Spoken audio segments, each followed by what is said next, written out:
Welcome to BP vlogs. இப்போ நம்ம வந்திருக்கிற இடம் ஆறுபடை முருகன் கோவில். இந்த கோயிலில் விசேஷம் என்னென்னா, முருகனுடைய 6 அவதாரங்களையும் ஒன்றா இந்த கோயிலில் பார்க்க முடியும். இந்த கோயில் சென்னையில் இருக்குது. ஆனால் நிறைய பேருக்கு இந்த கோயில் சென்னையில் இருக்கிறதே தெரியாது. தமிழ்நாட்டில் முருகன் கும்புறவங்க நிறைய பேர் இருக்காங்க. அதனால் முருகன் கோயில் போக முடியாமல் இருக்கிறவங்க பெசனாரில் இருக்க இந்த கோயிலுக்கு வந்து பார்க்கலாம். இங்கே ஆறுபடை முருகன் தனித்தனி சன்னதி இருக்கிறதுன்னு சொல்கிறத விட தனித்தனியாக கோயில் கட்டியிருக்காங்கன்னு சொல்லலாம். இந்த கோயில் இருக்கிற சன்னதியும் ஆறுபடை முருகன் கோயிலில் இருந்து புனித நீரை கொண்டு வந்து தனித்தனியாக சிலைங்களை அமைச்சு கட்டியிருக்காங்க. இந்த கோயில் பக்கத்தில் பீச் இருக்கிறதுனால குழந்தைங்களுக்கு ஏற்ற இடமா இருக்கும். கோயிலில் இருக்கிற கட்டுமானம் பழைய காலத்து கட்டுமானம் மாதிரி இருக்கும். இந்த கோயில் அமைஞ்சிருக்க கிழக்கு வாசல் மட்டும் திறக்கப்படாமல் இருக்குது.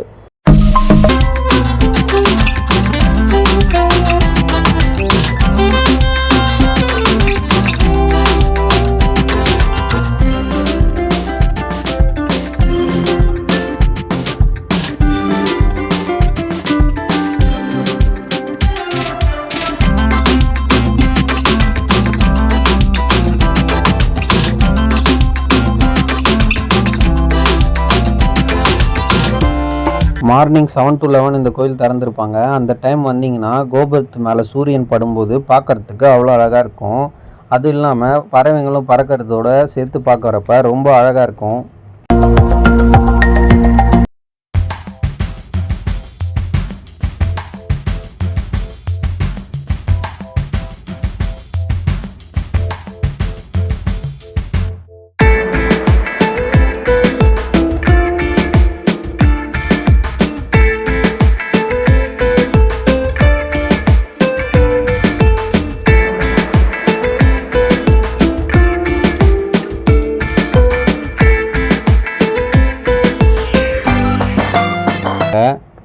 கோயில் பக்கத்துலேயே கடற்கரை இருக்கிறதுனால கோயிலுக்குள்ளே ரொம்ப அமைதியாக இருக்கும். குடும்பத்தோடு போய் பார்க்குறதுக்கு நல்ல ஸ்பாட்.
வீடியோ உங்களுக்கு பிடிச்சிருந்ததுன்னா லைக் பண்ணுங்கள், கமெண்ட் பண்ணுங்கள், ஷேர் பண்ணுங்கள்.